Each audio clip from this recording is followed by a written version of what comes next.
নিয়েছেন ঠিকই, কিন্তু আলোচনায় ফিরে আসছেন বারবার। সালাউদ্দিনের ঋণের বোঝায় বাফুফে জেরবার।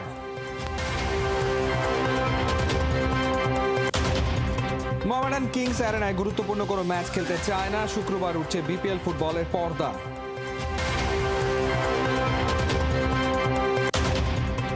আবুধাবি টি10-এ হারের বৃত্তে সাকিবের বাংলা টাইগার্স। গ্লোবাল টি20-তে হতাশ করল রংপুর রাইডার্স।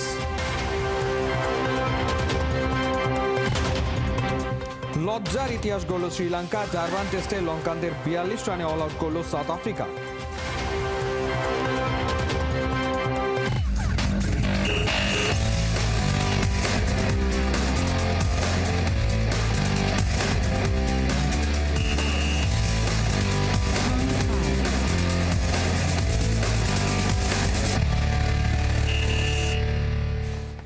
স্বাগত খেলাযোগে, আপনাদের সাথে আছি আমি ফাইম রহমান। বিদায় নিয়েছেন ঠিকই, কিন্তু আলোচনায় ফিরে আসছেন বারবার, যার জেরে বাফুফে অনেকটাই জেরবার।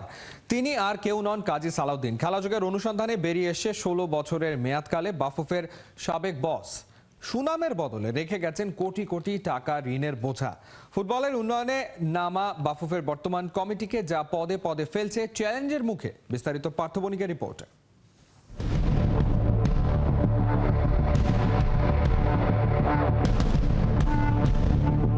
একটা ছোট কক্ষ, ছোট টেবিলে বসা 21 জনই হতভম্ব। 9 নভেম্বর বাফুফের নতুন কমিটির প্রথম সভা। সেদিন সবাই এক গোপন নথির পৃষ্ঠার পর পৃষ্ঠা উল্টে বিস্ময়ে বাকরুদ্ধ হয়েছেন। কেউ গালে তো কেউ মুখে হাত গুজে দেখেছেন কিভাবে বাংলাদেশ ফুটবলে লাল বাতি জ্বালিয়ে হাতে হারিকেন ধরিয়ে দেয়া হয়েছে। বাফুফে কর্তাদের এই বিস্ময়ের নাম দেনা, যার পরিমাণ হাজার কিংবা লাখ নয়, প্রায় 33 কোটি টাকা। যে বিশাল অর্থের কোনো কুল কিনারা না করেই বাফুফেকে অথৈ সাগরে ভাসিয়ে চলে গেছেন মাস্টারমাইন্ড কাজী সালাউদ্দিন। বাফুফের সেই গোপন নথি এখন খেলাযোগের হাতে। ফেডারেশনের সিক্রেট ডকুমেন্ট বলছে সালাউদ্দিনের 16 বছরের আমলে বাফুফের দেনা 32 কোটি 77 লাখ টাকা। সাপ্লায়ার, রেফারি, ক্লাব, ব্যাংক, এমনকি ব্যক্তি প্রতিষ্ঠানের কাছে ব্যাপক দেনা রেখে গেছেন পতিত সরকারের আশীর্বাদ পুষ্ট বাফুফের সাবেক বস। কথায় বলে অভাগা যেদিকে যায় সাগর শুকিয়ে যায়। কাজী সালাউদ্দিনও যাদের কাছে একবার হাত পেতেছেন তাদের অ্যাকাউন্টও শুকিয়ে গেছে। বাফুফের বর্তমান সভাপতি তাবিত আওয়াল সেই ভুক্তভোগীদের একজন।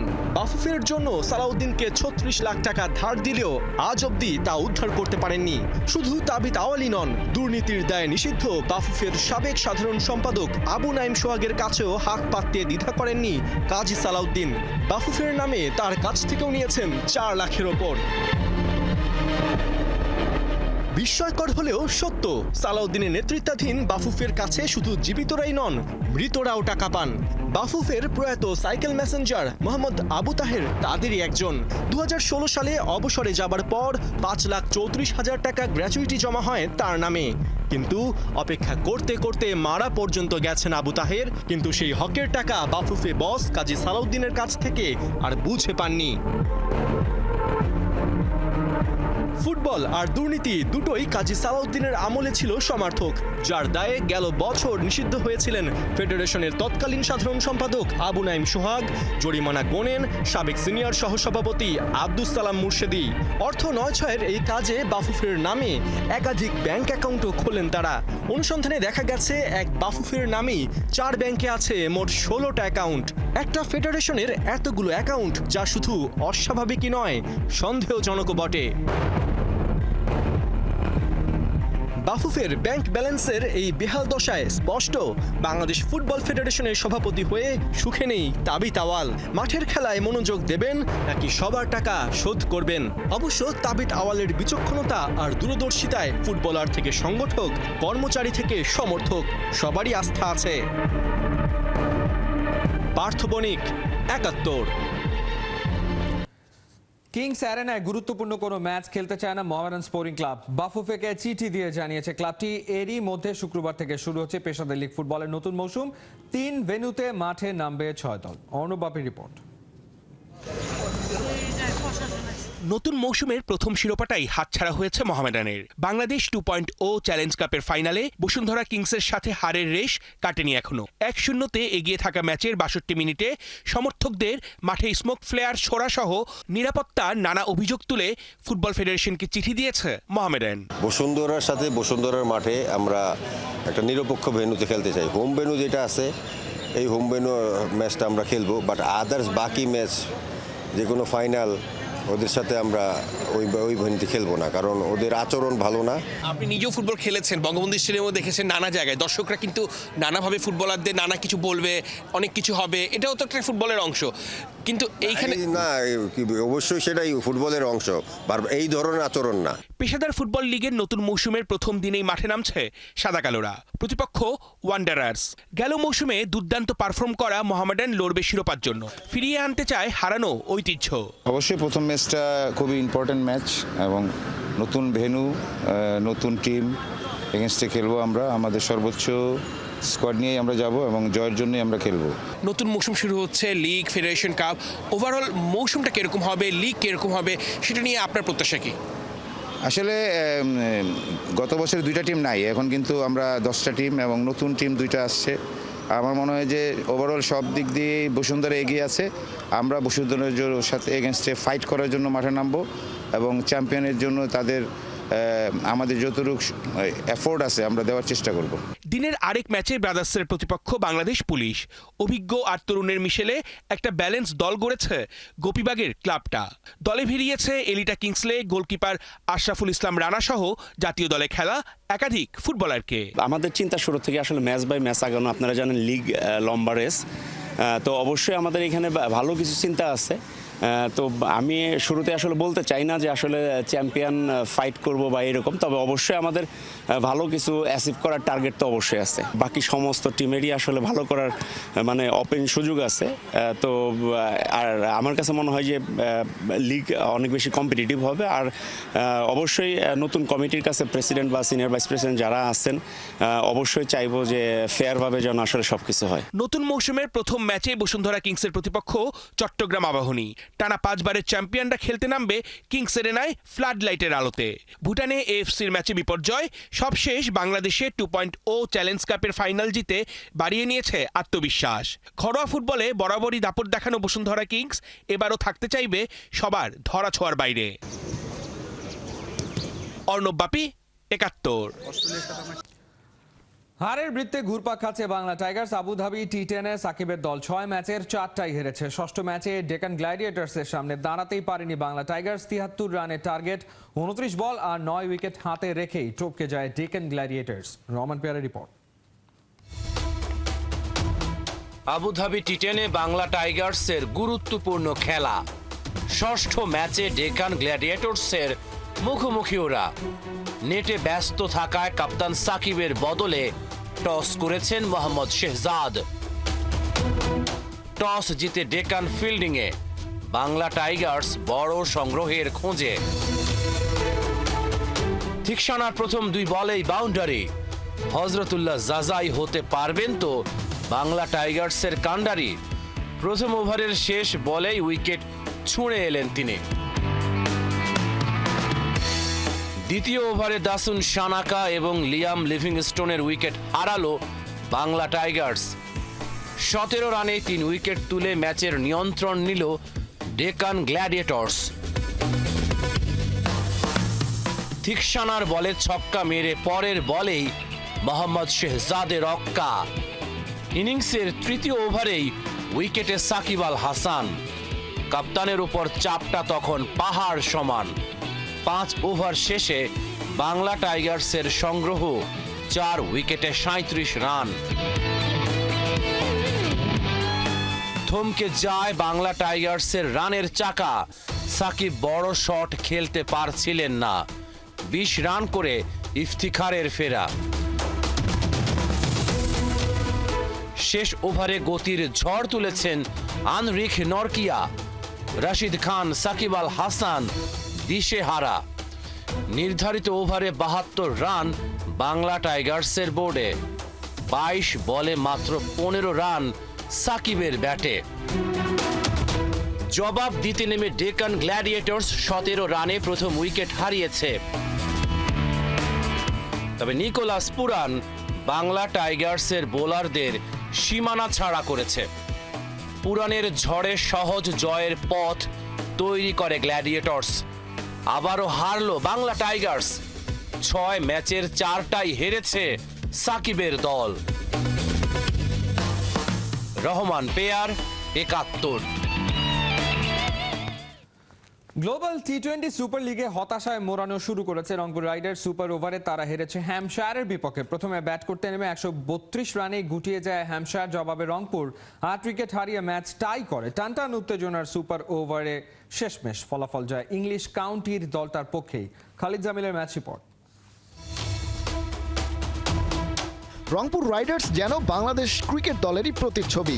সহজ কাজটা সহজেই করতে না পারার আক্ষেপ ওদের তাড়া করেছে গ্লোবাল সুপার লিগের প্রভিডেন্সের মাঠেও। শেষ 2 ওভারে যখন লাগে মাত্র 10 রান, 19 নম্বর ওভারের শেষ বলে মাহাদি হাসানের উইকেট হারিয়ে খেই হারা টিম রাইডার্স। জেতা ম্যাচ টাই করে ম্যাচ গড়ায় সুপার ওভারে। 1 ওভারের লড়াইয়ে রংপুরের 2 ব্যাটার খুশদিল শাহ আর টেইলরকে চেপে ধরেন ক্রিস উড। প্রথম 2 বলে সিঙ্গেলের বেশি বের করা সম্ভব হয়নি। তৃতীয় বলে ছক্কা হাঁকান পাকিস্তানি হার্ড হিটার খুশদিল। পরের 2 বলে কেবলই সিঙ্গেল। শেষ বলে জোড়া রানে স্কোর বোর্ডে ওঠে 12। 13 রানের টার্গেটে নেমে ম্যাচের সফলতম বোলার চ্যাপেলকে উড়িয়ে ছক্কা মারেন ফুলার। পরের বলেই যদিও হারিয়ে ফেলেন নিজের উইকেট। শেষ 2 বলে দরকার ছিল 6 রান।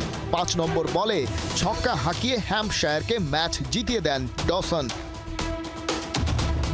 এর আগে প্রথমে ব্যাট করতে নেমে স্লো অ্যান্ড স্টেডি স্টার্ট করে হ্যাম্পশায়ার। 2 ওপেনার মিলে 21 বলে স্কোরবোর্ডে তোলেন 20 রান। রংপুর বোলিং অ্যাটাকের সামনে খাবি খাওয়া হ্যাম্পশায়ারের জন্য ত্রাতার ভূমিকায় নামেন পাকিস্তানের শান মাসুদ।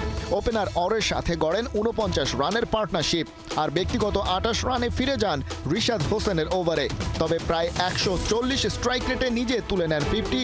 56 রান করে ফেরেন চ্যাপেলের বলে।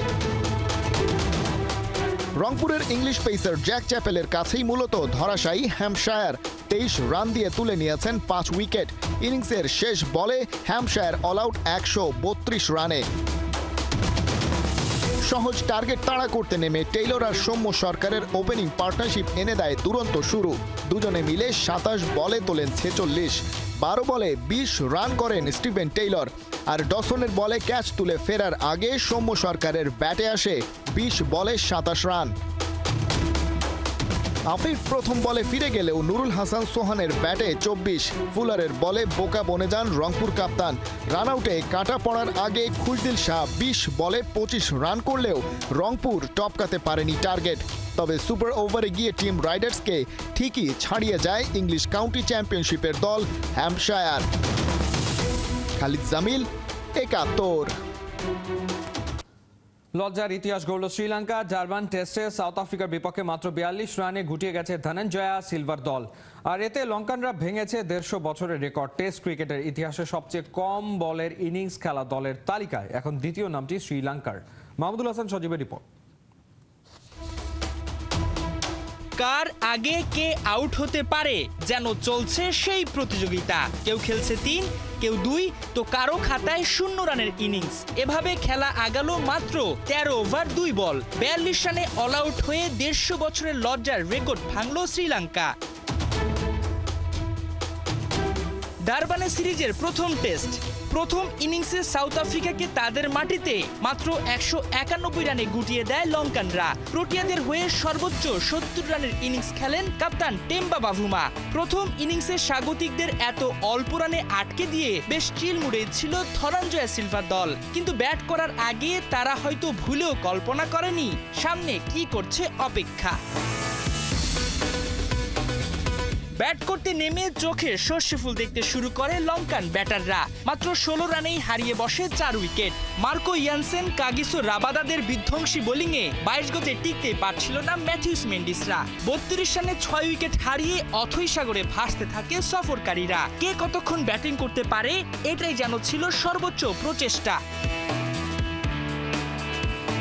কিন্তু ইয়ানসেনের আগুন ছোড়া বোলিংয়ে স্কোরবোর্ডে 10 রান যুক্ত হতে নেই শেষ 4 উইকেট। মাত্র 42 রানে লঙ্কানদের মাটির সাথে মিশিয়ে দেয় প্রোটিয়ারা। 13 ওভার 2 বল পর্যন্ত 22 গতির টিকে থাকে শ্রীলঙ্কা। দলের হয়ে 2 ডিজিটের ইনিংস খেলেন কেবল 2 জন, বাকি ব্যাটারদের মধ্যে 5 জনই মারেন ডাক। মার্কো ইয়ানসেন একাই তুলে নেন 7 উইকেট। আর এত অল্প রানে অল আউট হওয়ার মধ্য দিয়ে নিজেদের ক্রিকেট ইতিহাসে লজ্জাজনক বেশ কয়েকটি রেকর্ডে ভাগ বসালো শ্রীলঙ্কা। নিজেদের টেস্ট ইতিহাসের সর্বনিম্ন 71 রানের রেকর্ডটি ভেঙেছে তারা। এর বাইরে টেস্ট ক্রিকেটের সবচেয়ে কম বল খেলে অল আউট হওয়ার রেকর্ডেও নাম লিখেছে শ্রীলঙ্কা। টেস্ট ক্রিকেটের সবচেয়ে কম বলের ইনিংস ছিল কেবল একটি। 1924 সালে ইংল্যান্ডের বিপক্ষে এজবাস্টন টেস্টে 12 ওভার 5 বল বা 75 বলে 30 রানে অল আউট হয়েছিল সাউথ আফ্রিকা। এবার সেই নামের পাশে নিজেদের জড়িয়েছে শ্রীলঙ্কা। 13 ওভার 5 বল বা 83 বলের ইনিংস খেলে দ্বিতীয় রেকর্ডে নিজেদের যুক্ত করলো দলটা। লঙ্কানদের লজ্জার রেকর্ডের দিন 149 রানের লিড পেয়েছে সাউথ আফ্রিকা। মাহমুদুল হাসান সজীব, 71। চলছে খেলাযোগ সরাসরি সংবাদ অনুষ্ঠান দেখতে চোখ রাখুন 71-এর ফেসবুক পেজে এবং সাবস্ক্রাইব করুন 71-এর ইউটিউব চ্যানেলে। 71-এর সাথেই থাকুন।